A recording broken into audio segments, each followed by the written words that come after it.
If you're thinking about buying a house on Long Island, there are certain towns that buyers get hyper focused on, and then there are those other towns that people completely overlook at first until they actually visit them. And honestly, some of those overlooked towns end up being the ones buyers fall in love with the most. So in today's video, I want to break down three Long Island towns that I generally think that buyers should not skip when they are house hunting here in 2026. And these aren't just the random towns I'm throwing out there.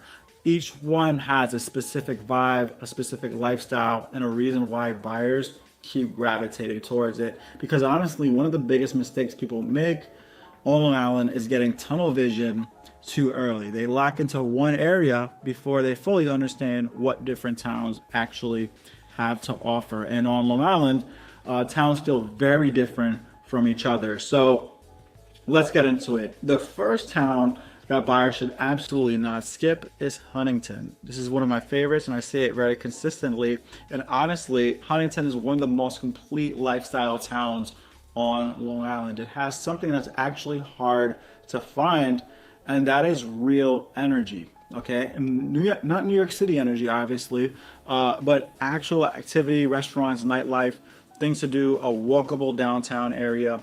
You can generally spend time there and feel like there's always something that's going on. And that's a huge reason why so many former city buyers end up gravitating towards Huntington, especially people who are coming from Brooklyn or from Manhattan, because they still want suburban living, but they don't want to feel completely disconnected from the activity. Now, beyond the downtown itself, Huntington also has a lot of variety. There are different neighborhoods, different pockets of Huntington. There are different price points. There are different feels depending on where you are. Some parts feel a little bit more tucked away, more residential, and other parts can feel more connected to the downtown lifestyle and are much more upbeat overall.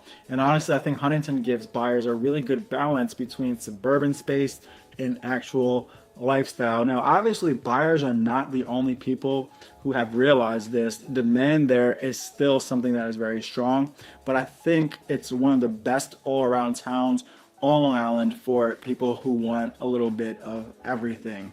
The second town that buyers should not skip out on is Babylon. So Babylon has become incredibly popular for buyers looking for that South Shore lifestyle, and honestly, there's just a certain vibe there that people really connect with. You've got a walkable downtown, you've got some great restaurants, good seafood, really nice bars. There's a lot to do. You also have great train access, and then when you combine that with proximity to the beaches, to boating culture, to the marinas, to the waterfront kind of lifestyle, suddenly buyers start realizing why people love the South Shore so much. Babylon also tends to attract people who want a more relaxed atmosphere overall. And honestly, many buyers end up feeling way more comfortable there than they originally had expected.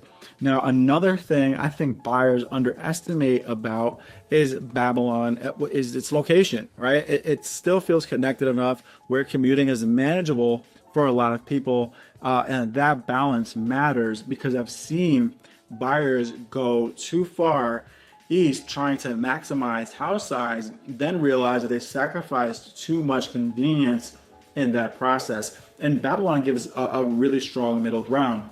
So now the third town that buyers should absolutely not skip is Patchogue. So honestly, Patchogue may still be one of the biggest transformation stories on Long Island over the last several years, but a lot of buyers still have outdated perceptions of Patchogue from years ago.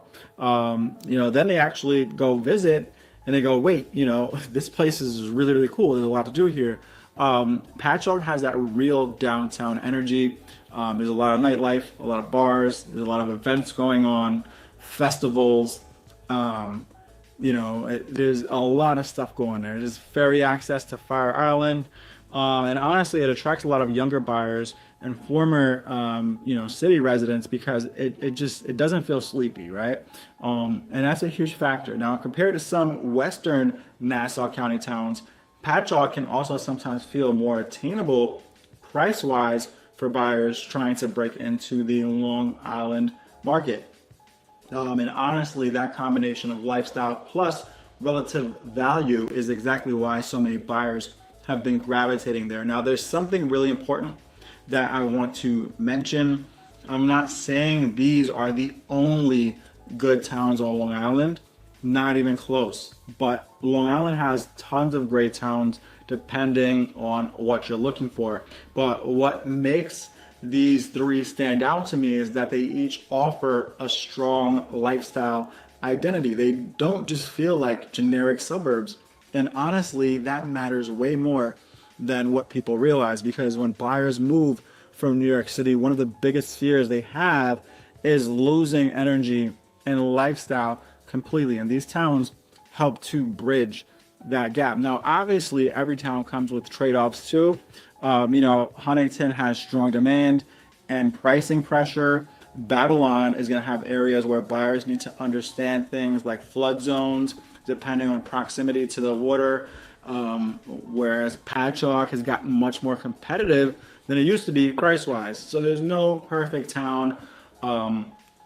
That's not something that exists, but I think the biggest mistake that a buyer can make is focusing on only square footage and not enough on how they actually want their life to feel after their move.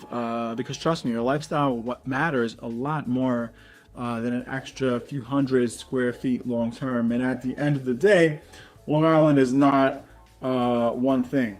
Different towns offer completely different flavors, different experiences. And if you're buying out here in 2026, I genuinely think these are three towns you should absolutely have on your radar before making a decision. If you're thinking about buying on Long Island and you want help figuring out which towns actually fit your lifestyle and your budget best, feel free to reach out to me. All of my contact information is down below. I'd be happy to point you in the right direction. And I look forward to seeing you all again